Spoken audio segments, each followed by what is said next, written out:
Nous sommes aujourd'hui avec M. Léon Kofi Agboka, responsable de la commission santé et environnement de l'association togolaise des consommateurs, qui nous accorde aujourd'hui une interview exclusive par rapport aux différentes mesures prises par le gouvernement togolais et les actions que mène l'association togolaise des consommateurs.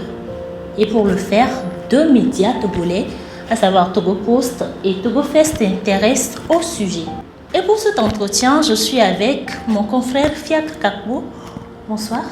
Bonsoir Maïmouna. Première question, on entend parler de l'association togolaise des consommateurs. Quelles sont en réalité vos missions? L'association togolaise des consommateurs ATC est une association qui est sur le terrain, qui défend les droits et les intérêts des consommateurs. Donc s'il y a par exemple la hausse des prix, donc l'association togolaise approche les autorités et fait le plaidoyer afin qu'il y ait baisse de ces produits. Nous sommes dans l'environnement aussi, nous passons dans les écoles, sur les médias, par exemple le sachet plastique, la pollution, tout autre. Donc l'alimentation, nous sommes aussi dedans. Donc qui dit des droits et aussi dit des devoirs. Donc si nous sommes des consommateurs, si nous prenons par exemple la facture d'électricité, nous avons consommé l'électricité et on nous apporte sa facture, nous avons l'obligation et le devoir de le payer. Donc c'est entre autres le point phare de notre association, l'association togolaise des consommateurs. Vous êtes sur des thématiques qui ont fait l'objet de mesures par le gouvernement ces derniers mois, notamment la réduction des prix de certains ou le plafonnement des prix de certaines denrées alimentaires, la régulation dans le secteur des transports, notamment et également tout ce qui concerne le carburant. Dites-nous, comment percevez-vous ces mesures d'allègement ou de soulagement au profit des consommateurs togolais? Oui, nous saluons ces mesures qui viennent à point nommé pour soulager, comme vous venez de le dire, les Togolais. Mais il faut reconnaître que la vie chère a atteint une grande profondeur au Togo, de telle sorte que nous souhaiterons à l'ATC que dans les tout prochains jours ou mois, qu'il y ait d'autres mesures encore qui viennent porter, qui viennent s'ajouter à ces récentes mesures pour toujours le meilleur du quotidien des Togolais. Lorsque vous parlez de mesures supplémentaires, de quoi s'agit-il concrètement? Quelles sont les mesures que le gouvernement, les dispositions ou les ajustements supplémentaires que le gouvernement togolais doit faire pour vraiment contenter l'objet de votre lutte? Si nous prenons par exemple, il faut renforcer le pouvoir d'achat des Togolais. Il y a aussi les tarifs douaniers par exemple, si on peut revoir ça aussi à la baisse afin que les prix soient encore beaucoup plus diminués sur le terrain. Il faudra aussi veiller à ce que le Togolais quand même ait le minimum. À ce sens que si le fonctionnaire qui a le pouvoir d'achat étant renforcé, qu'il puisse subvenir à la famille. Vous savez, un fonctionnaire au Togo, vous voyez combien de personnes qui dépendent de ce fonctionnaire. Donc vraiment, ces actions, si le gouvernement essaie de renforcer les premières mesures en faisant certaines de ces mesures que nous venons de citer, je pense que ça peut aller. D'accord. Alors, quelles ont été les actions de plaidoyer de l'association togolaise par rapport à ces mesures? Et est-ce que vous pensez que le gouvernement ou les autorités prennent en compte vos plaidoyers? Oui, notre rôle, c'est toujours le plaidoyer. Et nous nous réjouissons à l'ATC que certaines de ces mesures-là sont déjà sur la table du gouvernement depuis. Vous savez, l'autorité aussi étudie les conditions avant d'agir. Donc, cela nous montre à suffisance que vraiment le gouvernement prend en compte nos sollicitations à travers ces mesures qui ont été prises ces derniers jours-ci. Oui, on sait que malgré les avancées, il y a toujours, comme vous l'avez dit, certains produits qui sont hors de portée des Togolais actuellement. Quelles sont les prochaines actions que vous prévoyez pour inverser cette tendance, arriver à atteindre vos objectifs? Justement, d'abord, c'est la dénonciation. Vous savez, il y a de ces commerçants véreux qui veulent toujours avoir de grands profits, un grand gain, et qui font, vraiment l'appelle-t-on, la surenchère, qui font la spéculation. À côté de cela, nous souhaiterons que l'équipe des inspecteurs du ministère du Commerce et du ministère de la Santé soit renforcée sur le terrain. Cette année, nous avons vu que le ministère du Commerce vraiment a fait des efforts pour aller sur le terrain. Et nous saluons cette action.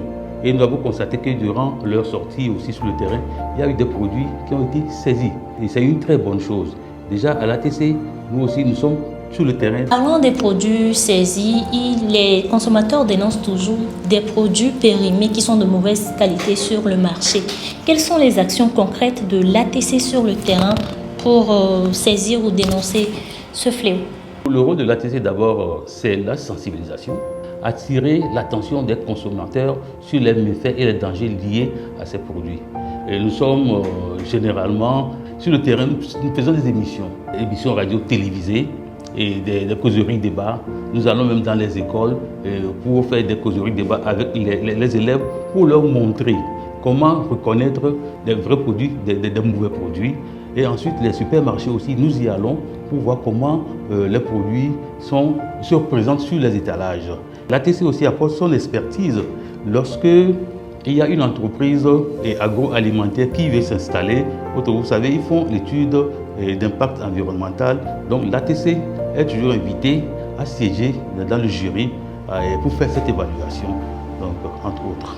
Le gouvernement a mis en place un numéro vert, le 8585, pour ces cas de signalement.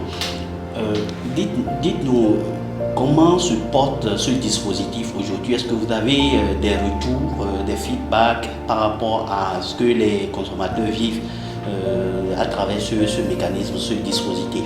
Et effectivement, nous saluons encore cette action du gouvernement à travers le numéro vert 8585. Et il faut reconnaître que c'est le ministère du Commerce qui cherche ce numéro. Mais le Togolais, il se plaint, il aime se plaindre, mais il n'aime pas dénoncer. Et nous, là encore, le rôle de l'ATC, de les sensibiliser, de les amener à dénoncer. Ce qui ne va pas, c'est cette dénonciation qui fait que l'autorité sait que il y a tel problème qui se pose à tel endroit-ci et il faut aller pour régler le problème. Lorsqu'on dénonce un cas de mauvais produits sur le terrain, on est en train de sauver une vie. Donc l'ATC est dans ce rôle de sensibilisation pour attirer l'attention des consommateurs. Il faut dénoncer. C'est un numéro gratuit. Et puis, quand vous dénoncez, c'est anonyme. Donc, il n'y a rien qui fait qu'on puisse vous repérer. Donc, c'est très important. Donc, c'est ce que nous leur disons tout le temps. Mais c'est que le ministère aussi est satisfait parce que les gens commencent. Les gens commencent et on espère que dans le futur, ce sera très avancé. Est-ce que vous avez des données? Est-ce que vous avez les retours que vous avez sont satisfaisants? Est-ce que les gens, les consommateurs qui dénoncent à travers ce numéro obtiennent gain de cause? Mais bien sûr, quand ils appellent, on leur demande l'adresse où se pose le problème et l'équipe des inspecteurs se déplace. Par exemple, chez nous, à l'ATC, ici aussi, les gens viennent porter plainte. Vous voyez, donc quand il y a de ces problèmes-là, nous, on se réfère au ministère, soit au ministère de la Santé ou du Commerce. Ça dépend de la nature du produit. Et ce sont ces techniciens-là, en fait, qui vont sur le terrain. Nous, on dénonce, on attire leur attention, mais on n'a pas le rôle d'aller saisir les produits sur le terrain. Donc, ce sont les agents du ministère du Commerce et de la Santé qui le font, qui savent comment détruire ces produits. Vous ne saisissez pas les produits, c'est vrai, mais est-ce que vous vous assurez que ces produits soient réellement détruits ou vous savez à quoi servent ces produits après s'ils ne sont pas détruits? Très bien, vous savez, les agents, les inspecteurs du commerce et les inspecteurs du ministère de la Santé sont des agents assermentés. En jouant sur leur serment, on leur fait confiance. Parce que ce serait quand même anormal qu'on puisse prendre un produit qui est mauvais sur le marché et de le conserver. D'ailleurs, le service a un magasin où ils sont stockés des trucs là et ils ont des procédures pour pouvoir quand même les détruire.